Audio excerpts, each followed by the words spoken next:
तो आज हम बात करने वाले हैं टॉप 15 अपडेट्स जो कि automobile industry and car market के अंदर चल रही है। एंड जो भी सारे अपडेट्स होंगे सारे ऑन द फैक्ट्स होंगे एंड सारे विद द प्रूफ्स होंगे। तो अगर आपको किसी भी पॉइंट में आपको ऐसा लगता है कि मैं कोई भी फैक्ट्स को मैनिपुलेट कर रहा हूँ तो वो आप जाके अपने आप भी सर्च कर सकते हैं। And welcome to my channel that motor boy.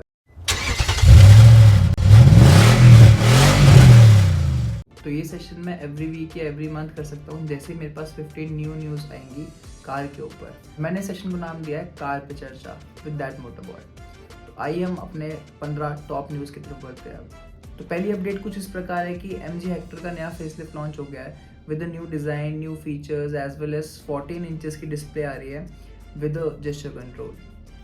Second, Tata Sierra की बुकिंग्स चालू हो गई हैं and with over 70,000 bookings in just 24 hours, it becomes as of now the most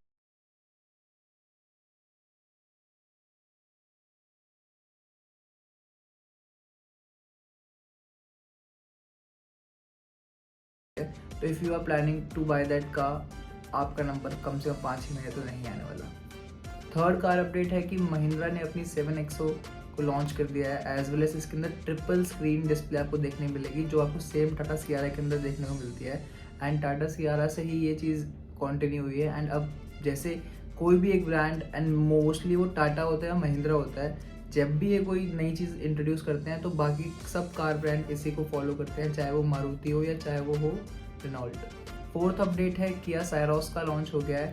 किया साइरोस एक सब 4 मीटर SUV आएगी एंड एज वेल एज ये कम्पीट करेगी क्रेटा से एंड सियारा से। फिफ्थ अपडेट कुछ इस प्रकार है कि टोयोटा ने अपनी कैमरी की 9th एडिशन लॉन्च कर दिया है एंड इसका प्राइस थोड़ा सा स्लाइड बढ़ा दिया गया है एज वेल एज अभी हाइब्रिड मोटर में भी अवेलेबल है। खैर ये पहले भी थी बट अब इसका और रिफाइनमेंट वाला इंजन आपको देखने को मिल जाएगा। सिक्स्थ अपडेट कुछ इस प्रकार है कि निसान ने अपनी 3 गाड़ियाँ जो उनकी आने वाली कार्स है वो ऑलरेडी बता दिए कि हाँ हम ये गाड़ी निकालने वाले हैं।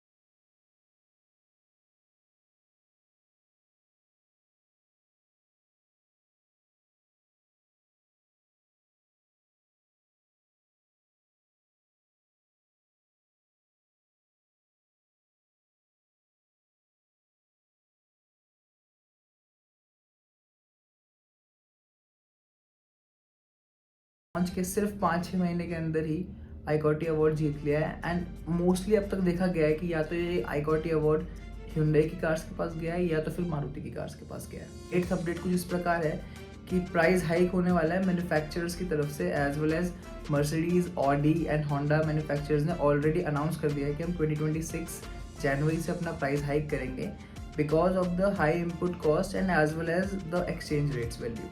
नाइन्थ अपडेट कुछ लग्जरी अपकमिंग कार ओनर्स के लिए है जिन्होंने रेंज रोवर की कार लेनी थी, स्पेशली रेंज रोवर स्पोर्ट लेनी थी। तो अगर आप आज रेंज रोवर स्पोर्ट लेने जा रहे हो तो थोड़ा सब्र रखो, आपको रेंज रोवर स्पोर्ट एक अच्छे बेटर प्राइस के अंदर मिल सकती है। JLR ने अनाउंस करा है कि अब हम रेंज रोवर स्पोर्ट को इन हाउस मैन्युफैक्चर करेंगे। दैट मीन्स कि अब उसकी लोकल मैन्युफैक्चरिंग चालू होगी एज वेल एज पहले वो उस गाड़ी को इम्पोर्ट करते थे तो उसकी कॉस्ट ज़्यादा पड़ती थी बट अब जब वो उसकी लोकल मैन्युफैक्चरिंग होगी तो उसकी कॉस्ट ऑब्वियसली बात से कम पड़ेगी एंड वो एंड यूज़र को सस्ते दामों पे प्रोवाइड कर दी जाएगी। बलिनो की बात करते हैं। बलिनो की सेफ्टी रेटिंग आ चुकी है। बलिनो ने भारत NCAP के अंदर 4 स्टार रेटिंग ली थी लेकिन जब उसकी लेटिन NCAP ने करी तो सिर्फ 2 स्टार रेटिंग आई। तो कहीं हद तक ऐसा माना जा रहा है कि भारत NCAP मारुति की तरफ थोड़ा बायस्ड है कि हाँ हर मारुति गाड़ी को वो अच्छे नंबर देता है एंड वो डिज़र्व नहीं करती। वो इंडियन ओनर्स को या फिर जो गाड़ी देख रहे हैं जो गाड़ी ले रहे हैं उनको दिखता है बट जब उनके पास प्रॉपर कोई प्रूफ नहीं होता ऑन पेपर तो वो कुछ भी नहीं कर सकते। लेकिन लेटिन NCAP किसी के भी रूल में नहीं है एज वेल एज उन्होंने साबित कर दिया कि बलिनो सिर्फ 2 स्टार रेटेड कार है। Maruti victorious and Maruti Swift को भी भारत NCAP की तरफ से 5 स्टार रेटिंग मिल रखी है एंड बहुत ही जल्द लेटिन NCAP उन दोनों गाड़ियों की भी टेस्ट करेगा एंड देखेगा कि क्या वो 5 स्टार डिजर्व करती हैं या नहीं।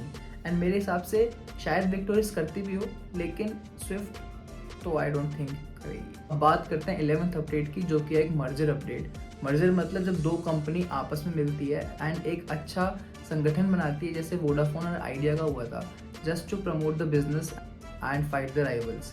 तो निसान एंड होंडा ने अपना हाथ मिलाए हैं एंड कहा है कि अब हम साथ चलेंगे इंटरनेशनल कार मार्केट में। इंडियन में वो अलग अलग रहेंगे, लेकिन इंटरनेशनल कार मार्केट में जहाँ उनकी डिमांड है, गाइस सिर्फ इंडिया है जहाँ पे निसान या फिर होंडा को इतना कोई नहीं पूछता, लेकिन बाहर इन दोनों कार ब्रांड की बहुत ज़्यादा डिमांड है। तो अब दोनों कार ब्रांड बाहर हाथ मिलाएंगे and as well as Chinese rivals को, क्योंकि चाइनीज़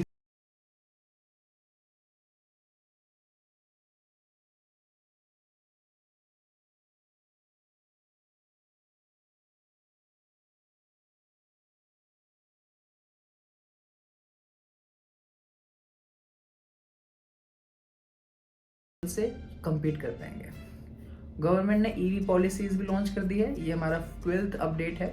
गवर्नमेंट ने अब ऐसा कहा है पार्लियामेंट के अंदर कि जो हमारी पहले हाइब्रिड कार्स थी हम उसके अंदर थोड़ा डिस्काउंट देते थे, लेकिन अब हम वो डिस्काउंट तो दे ही रहे हैं, लेकिन ईवी कार के अंदर हम और ज़्यादा डिस्काउंट देंगे। दैट मीन्स कि जो पहले हाइब्रिड कार्स को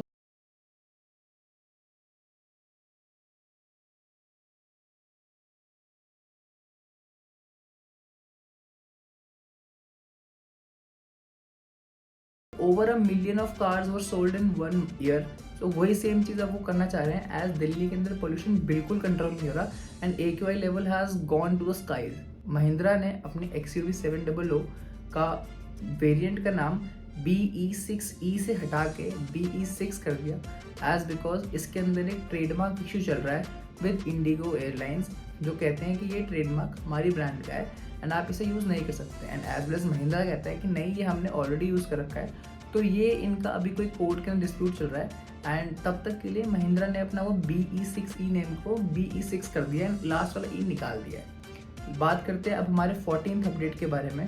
तो 14th अपडेट कुछ इस प्रकार है कि ओला चाहता है कि वो अपना 3200 स्टोर का टारगेट दिसंबर तक कंप्लीट कर जाएगा। बट मुझे एक बात समझ नहीं आ रही, जब ओला की इतनी कंप्लेंट्स आ रही है तो 3200 स्टोर्स लगा के करेंगे क्या? मेरे हिसाब से ओला को 3200 चार्जिंग पॉइंट्स लगाने चाहिए कार्स के लिए, वो बिजनेस में थोड़ा ज़्यादा प्रॉफिटेबल होगा as compare to Ola scooties या ओला रेंटल बाइक्स। क्योंकि ओला के अंदर कितनी कंप्लेंट्स आ रही है वो आप खुद देख रहे हैं एंड वो हर कोई देख रहा है एंड हर कोई परेशान है। कभी किसी की बाइक कहीं खड़ी है, कभी किसी की स्कूटी कहीं खड़ी है। 15th and the last update is कि दिसंबर का महीना है, ईयर एंड है, तो जो डिस्काउंट्स होते हैं भरपूर मात्रा में बिकते हैं। अभी या तो आप इस टाइम जाके ले लो या अब अभी 2-3 हफ्ते और रखो एंड जनवरी 1st वीक में जाके किसी भी कार ब्रांड किसी भी शोरूम पे जाओ, आपको हर कार पे लगभग 50 से लेकर 70-80 हज़ार रुपये तक का डिस्काउंट बड़े प्यार से अवेल करने को मिल जाएगा। सिर्फ आपने जाके इतना कहना है कि हमें 2025 मैन्युफैक्चरिंग कार चाहिए। वो पहले थोड़ी आनाकानी करेंगे बट एट दी एंड उन्होंने अपना स्टॉक खाली करना है, तो वो आपको 50, 60, 70, 80 हज़ार के भी लॉस में दे सकते हैं उस गाड़ी को, जस्ट अपना स्टॉक क्लियर करने के लिए। तो आई होप आपको ये कार पे चर्चा अच्छा लगा हो एंड इफ अगर आपको अच्छा लगा है तो please stay connected and keep watching. Thank you.